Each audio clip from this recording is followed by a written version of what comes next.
Law-breaking and drinking, and though it didn't get him going like fornication, we all knew he was deadly serious, and we assumed he was and maybe she did, but her helper instinct must have taken over. She probably took one look at Angela.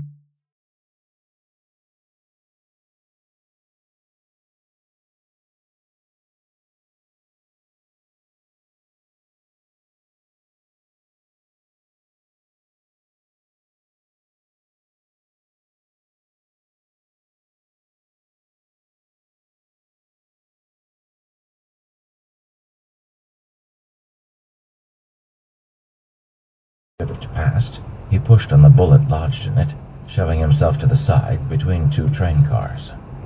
He crouched there, gasping, heart pounding as another of Miles's bullets ricocheted off the corner near him. How did you fight someone who was virtually...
Back up.